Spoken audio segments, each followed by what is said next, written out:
Marilah kita ikuti paparan materi keynote speaker dengan tema Menjadi Guru Profesional melalui Pendidikan Profesi Guru Prajabatan. Kepada Ibu Profesor Dr. Nunuk Suryani MPD, disilakan. Baik, terima kasih. Bismillahirrahmanirrahim. Assalamualaikum warahmatullahi wabarakatuh. Salam sehat, salam sejahtera untuk kita semua. Semoga Bapak Ibu tetap semangat di bulan Ramadan ini. Yang saya hormati Pak Prof. Suyanto, Ketua DPP IKA UNY. Pak Prof, terima kasih menyelenggarakan kegiatan ini. Kami sangat perlu untuk menyampaikan kepada masyarakat terkait dengan PPG Prajabatan ini. Kemudian juga Pak Wakil Rektor Bidang Perencanaan dan Keuangan, Prof. Latif, dan juga Pak Direktur PPG dan Mbak Sisi, dan juga tentu Bapak Ibu Dekan, Direktur, Wakil Dekan, Akademik, serta dosen PPG, dan juga tentu Ketua Panitia Penyelenggara yang luar biasa tadi, yang sudah mengawali kegiatan ini dengan sangat luar biasa, dan tentu seluruh peserta yang berbahagia. Mohon izin, sebagaimana yang tadi disampaikan, saya pada kesempatan yang luar biasa ini ingin berbagi informasi sesuai dengan temanya. Hari ini kita sedang bicara tentang transformasi pendidikan profesi. Transformasi pendidikan, salah satu transformasinya ini adalah melalui PPG Prajabatan Model Baru. Kami sebut PPG Model Baru karena memang ada sebelumnya PPG sebelumnya yang kita lakukan transformasi besar-besaran sehingga bisa kita sebut sebagai PPG Model Baru. Bapak Ibu yang saya hormati, ini sudah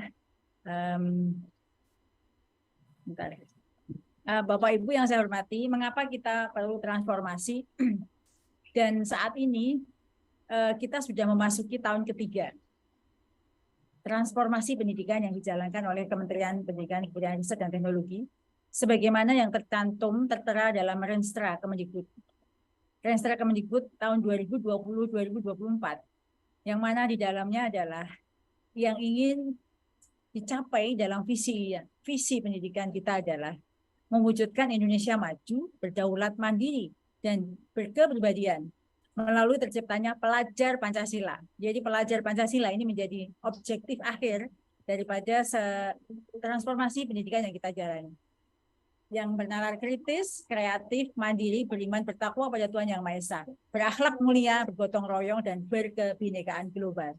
Jadi kalau kita melihat pelajar Pancasila itu, indikatornya adalah indikator karakter. Lalu untuk mencapai visi tersebut, Kemendikbudristek merumuskan strategi atau arah kebijakan dan strategi kementerian yang disebut dengan Merdeka Belajar. Saat ini Merdeka Belajar sudah sampai ke episode 23. Jadi sudah lumayan berepisode 23. Dan arah Merdeka Belajar itu sendiri adalah pendidikan yang berkualitas bagi seluruh rakyat Indonesia, yang memberikan kemerdekaan, kebebasan setiap anak untuk belajar sesuai dengan minat bakat dan ketertarikan anak tersebut. Nah, pendidikan yang berkualitas itu sendiri disebut sedikit mengingatkan tentang Merdeka Belajar. Pendidikan yang berkualitas itu sendiri adalah jika setiap anak usia pendidikan dasar menengah 90% mendapat kemerdekaan untuk belajar, setiap anak usia pendidikan tinggi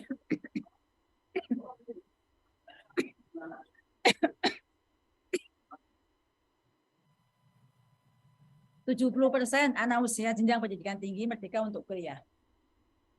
Lalu yang kedua, hasil belajar yang berkualitas yang ditandai dengan setiap anak yang kuliah 90% mendapatkan penempatan kerja, dan tidak ada yang anak yang tertinggal atau distribusi yang merata, baik di belahan bumi manapun mereka berada, di status sosial ekonomi manapun, mereka merdeka untuk belajar. Jadi Bapak Ibu, kalau kita bicara tentang Merdeka Belajar dengan objektifnya pelajar Pancasila, tentu untuk mencapai dan bisa melihat ada perubahan yang terukur, maka kita juga harus melakukan berbagai penyesuaian. Penyesuaian ada di sini, salah satunya adalah kurikulum, pedagogi, dan asesmennya juga dilakukan penyesuaian. Jadi kurikulum, pedagogi, dan asesmen ini yang mendasari kita melakukan transformasi di berbagai bidang pendidikan. Lalu strategi utama Kemendikbudristek dari Merdeka Belajar itu salah satunya adalah meningkatkan kualitas guru dan kepala sekolah. Jadi ada 10 strategi utama. Salah satu yang menjadi fokus perhatian kita bersama adalah bagaimana kita menghasilkan guru-guru yang berkualitas, gitu ya. Lalu terkait dengan hal tersebut, maka untuk transformasi guru dan tenaga kependidikan, kami punya kerangka utama transformasi sebagaimana yang ada di layar. Di dalam gambar ini kita bisa melihat bahwa tujuan objektif akhirnya adalah murid pelajar Pancasila. Sedangkan program-program utama Direktorat Jenderal Guru dan Tenaga Kependidikan yang diturunkan dari Merdeka Belajar tadi, strategi utamanya meliputi 5 pilar, 5 hal. Sedangkan PPG Prajabatan ini adalah yang kedua yang di tengah ini. Yang pertama, Bapak Ibu sudah mengetahui semua, ada transformasi kepemimpinan pendidikan melalui guru penggerak. Yang saat ini kita sudah banyak guru-guru penggerak yang menjadi kepala sekolah di satuan-satuan pendidikan kita. Yang kedua adalah transformasi PPG atau PPG model baru. Ini yang menjadi fokus perhatian kita bersama, bahwa transformasi PPG Prajabatan kita sebut sebagai PPG model baru. Yang mana sebelumnya kita semua sudah mengetahui bahwa sudah ada PPG Prajabatan yang sebelumnya. Lalu yang ketiga adalah pengembangan ekosistem belajar guru di setiap provinsi. Itu adalah balai guru penggerak yang ada di setiap provinsi. Kemudian ada pemberdayaan komunitas pendidikan gotong royong melalui POP. Kemudian ada regulasi dan tata kelola SDM, di mana di sini adalah tata kelola SDM yang berpusat pada murid. Bapak Ibu yang saya hormati, kita melihat yang kedua ini. Kalau kita melihat objektif utamanya adalah SDM unggul yang bersifat holistik, tidak hanya berpusat pada kognitif saja, tetapi secara menyeluruh, holistik. Maka di sini disebut sebagai pelajar Pancasila, yaitu perwujudan pelajar sepanjang hayat. Yang mana pelajar sepanjang hayat, yang mana dia mempunyai kompetensi global dan berperilaku sesuai dengan nilai-nilai Pancasila. Bapak Ibu, kalau kita mau melihat pelajar Pancasila, setelah mereka menyelesaikan belajar dan bisa terlihat terukur, apakah mereka menjadi kreatif, apakah gotong royong terlihat nyata setelah dalam kehidupan sehari-hari, tentu kita memerlukan berbagai macam perubahan, transformasi yang besar-besaran, agar ini semua terukur. Karena kita tahu sebelumnya efektif itu adalah tujuan yang dititipkan dalam pembelajaran kita dan tidak terukur. Nah, Bapak Ibu yang saya hormati, apa lalu strategi Kemendikbudristek terkait dengan hal ini? Kita ada strategi yang mana di sini yang di tengah ini adalah hasil belajar yang diharapkan adalah asesmen kompetensi melalui survei karakter dan nilai PISA. Ini adalah hasil belajar siswa yang dapat dilihat. Tentu untuk bisa melihat hasil belajar ini banyak yang harus kita lakukan dalam hal ini. Ini ada 5. Dan yang di sini yang menjadi fokus kita adalah di nomor 2, bahwa pendidikan profesi guru ini harus melahirkan guru-guru baru, guru-guru model baru, guru-guru masa depan, generasi guru baru Indonesia, yang mana di sini dia kemudian hari jika dia menjadi guru di satuan-satuan pendidikan, dia sudah benar-benar bisa menjalankan Merdeka Belajar tersebut. Ini yang menjadi strategi utama untuk mewujudkan harapan kita semua terkait dengan hasil belajar siswa tadi. Bapak Ibu yang saya hormati, lalu bagaimana dengan PPG Prajabatan sebagai wujud transformasi guru tersebut? Ini sebenarnya kita sedang menyelesaikan masalah pelik yang selama ini terus menumpuk dari tahun ke tahun. Bertahun-tahun ada penundaan, moratorium pengangkatan guru, dan baru saja saya baca berita 2 tahun yang akan datang terjadi pensiun besar-besaran guru, dan pensiun besar-besaran itu sebagian besarnya adalah tenaga pendidikan. Lalu kita lihat ini Bapak Ibu yang saya hormati. Tahun 2020 guru pensiun itu 72.976. Dan kekurangan guru tahun 2020 ini akibat moratorium, penundaan sementara, dan segala rekrut tenaga kependidikan guru, maka kekurangan guru kita 1 juta lebih. Dan alhamdulillah tahun 2021 Pak Menteri meluncurkan 1 juta guru honor menjadi ASN P3K. Itu adalah setelah sekian lama ASN itu terjadi moratorium bertahun-tahun, mulai dibuka kembali tahun 2021, maka tahun 2021 kita bertambah pensiun 69.000 lebih lagi. Dan tahun itulah 1 juta. Saat ini tahun 2022 kita sudah mendapatkan 544.000 guru-guru ASN P3K yang mengisi kekurangan guru 1 juta. Dan tahun ini Bapak Ibu ditambah dengan yang pensiun tahun 2023 ini, kekurangannya sudah menjadi 600.000. Nah Bapak Ibu, kalau kita terus tidak membuka lembaran baru dengan menyelesaikan ASN P3K, mungkin proses kekurangan gurunya akan terus terjadi dari tahun ke tahun. Jadi tahun 2024 kita sudah kekurangan 1,3 juta guru. Namun alhamdulillah insya Allah tahun ini 2023 kita selesaikan semua kekurangan guru sehingga visi kita, visi PPG seperti ini, visi PPG Prajabatan Model Baru yang mana akan terjadi keseimbangan kebutuhan dan pemenuhan guru, supply and demand-nya terjadi keseimbangan seperti ini terjadi. Jika kita tidak melakukan terobosan menyelesaikan kekurangan guru 1 juta itu hingga saat ini, maka timbangannya menjadi balance sekarang ini tidak akan terwujud. Bapak Ibu yang saya hormati, kita bicara tentang PPG Prajabatan. Jadi di sini PPG ini sebenarnya sudah pernah ada Bapak Ibu tahun-tahun sebelumnya. Kalau kita melihat tahun-tahun ini, sekian tahun kita melakukan PPG Prajabatan, mulai dari 2009 hingga 2018, kita hanya mampu meluluskan 27.000 saja. Sementara setiap tahun guru pensiun rata-rata 70.000. Jika kita tidak melakukan terobosan terkait dengan penyelesaian pemenuhan kebutuhan guru, maka visi PPG Prajabatan yang mewujudkan keseimbangan ini tidak akan terjadi. Ini sebagai ilustrasi saja Bapak Ibu, PPG Prajabatan sebagai pencetak guru-guru baru itu hanya mampu menghasilkan 27.900 plus 2.900. Sementara guru pensiun seperti ini. Dan 27.000 dan 2.000 ini belum ada terintegrasi dengan pemenuhan atau seleksi guru untuk memenuhi kekurangan guru. Sehingga sekarang banyak juga lulusan PPG ini yang belum bekerja di satuan-satuan pendidikan kita. Sementara mereka adalah sebenarnya calon-calon guru yang sudah memenuhi syarat sebagaimana Undang-Undang Guru dan Dosen dan undang-undang yang lain. Namun saat ini karena integrasi PPG ini belum dilakukan dengan baik, maka sekarang banyak guru-guru lulusan calon-calon guru lulusan PPG yang masih belum mendapatkan tempat, bahkan ikut seleksi P3K dan lain sebagainya. Bapak Ibu, inilah visinya PPG Prajabatan kita akan membuat seperti ini.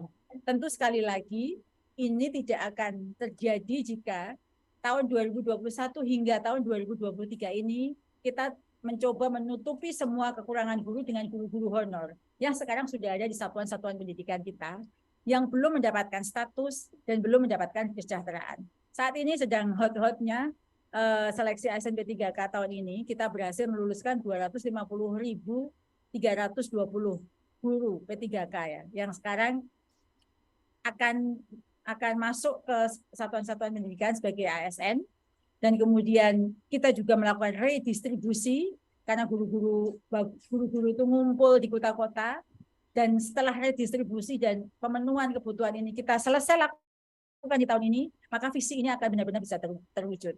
Nah Bapak Ibu, sebenarnya arah kebijakan PPG Prajabatan Model Baru itu seperti apa?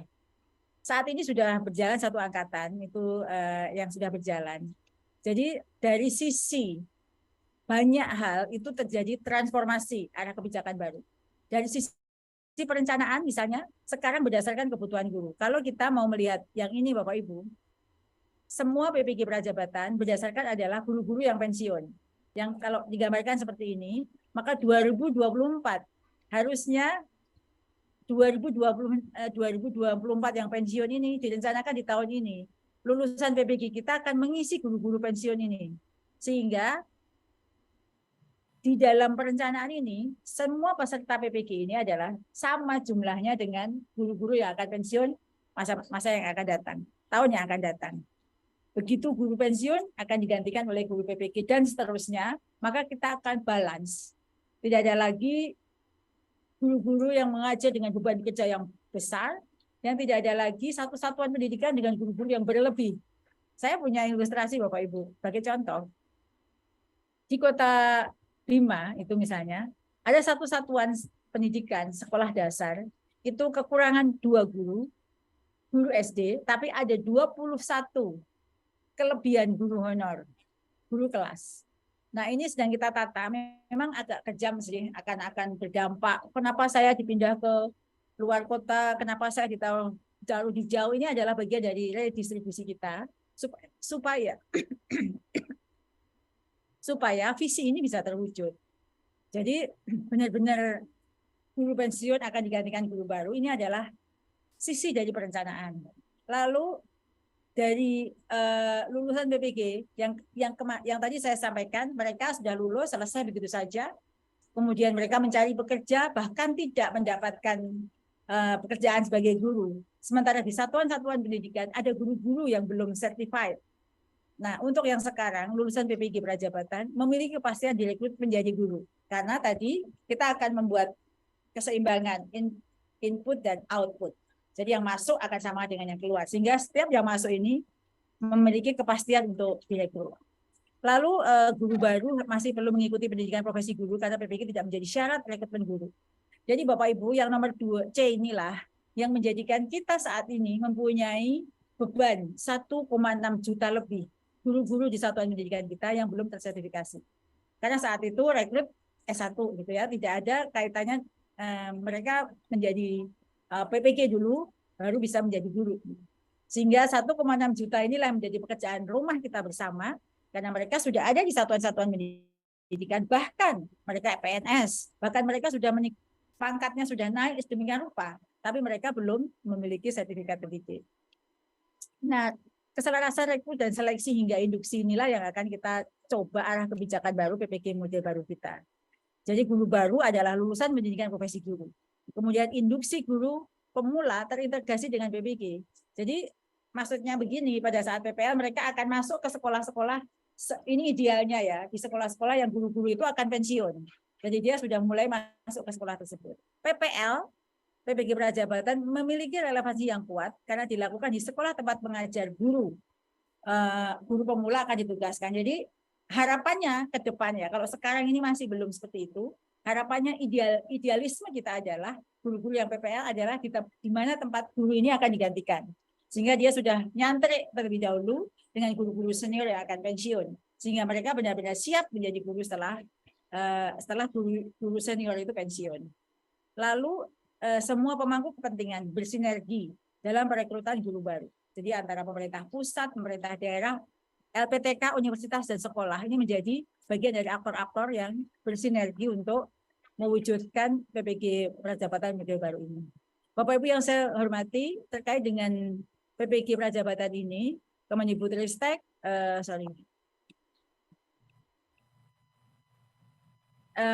Kemendikbudristek melalui Merdeka Belajar yang saya sebut tadi, PPG Prajabatan berfokus mewujudkan generasi baru guru dengan melakukan transformasi di banyak hal.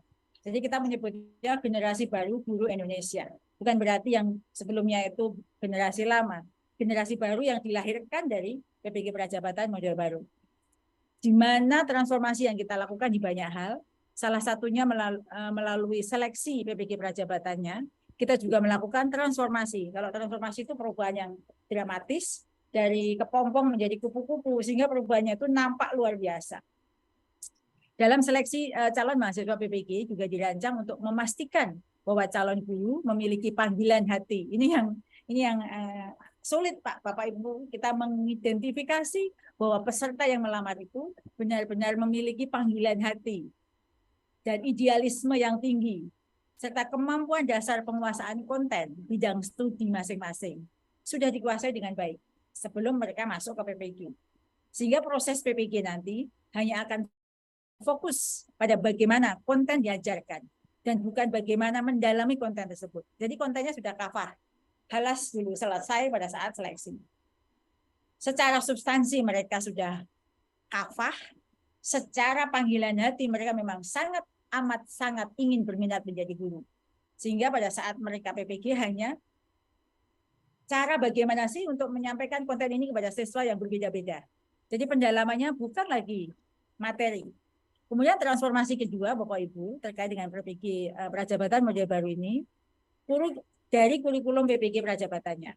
Jadi kurikulum PPG Prajabatan yang sekarang digunakan dikembangkan mengacu pada profil lulusan program PPG Prajabatan, yang mana profil lulusan PPG ini mengawali karir sebagai guru dengan mengamalkan nilai-nilai Pancasila, menguasai kompetensi dasar guru, berorientasi utama kepada peserta didik dan pembelajaran peserta didik, berkomitmen menjadi teladan dan pembelajar sepanjang hayat, serta memiliki dasar-dasar kepemimpinan.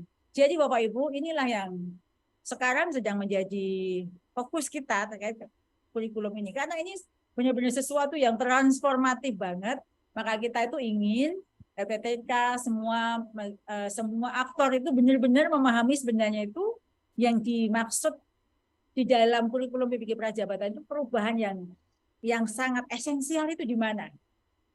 Di sini kita memang karena diturunkan dari kebijakan Merdeka Belajar tadi. Lalu Bapak Ibu yang ketiga terkait dengan peningkatan kompetensi aktor PPG atau dosennya. Terkait dengan transformasi ini melalui revitalisasi LPTK bertujuan untuk meningkatkan kualitas dan kapabilitas penyelenggara pembelajaran, meningkatkan kualitas dan kapabilitas pusat sumber belajar terintegrasi TIK, dan meningkatkan kualitas pembelajaran daring berbasis LMS.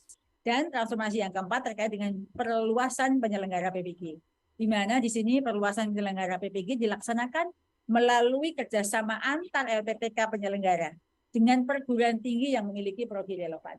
Kami sangat membutuhkan prodi-prodi penyelenggara PPG semakin luas lagi, semakin banyak lagi. Inilah transformasi keempat yang kita kerjakan dalam hal ini. Bapak Ibu yang saya hormati, kalau tadi di dalam arah model baru, PPG itu memiliki kepastian untuk direkrut. Dalam hal ini kami berkoordinasi dengan kementerian lain terkait atau Panselnas terkait dengan rekrutmen ASN bagi bagian dari pendidikan calon ASN. Jadi kita sudah ngobrol nih Bapak Ibu, tesnya nanti kita yang akan kembangkan. Kemudian ada fakta integritas, bersedia ditempatkan di mana saja. Inilah dalam hal ini kita sudah ngobrol dengan Panselnas terkait dengan seleksi calon ASN. Supaya visi kita menjadikan keseimbangan tadi, semua lulusan bisa menjadi guru atau memiliki kepastian jadi guru dapat terwujud.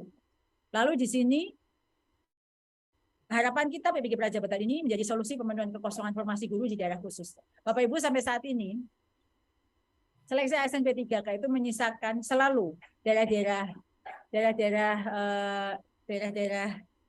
timur itu selalu kosong formasi. Jadi selalu menyisakan seperti itu. Nah, harapan kita ini adalah solusi pemenuhannya.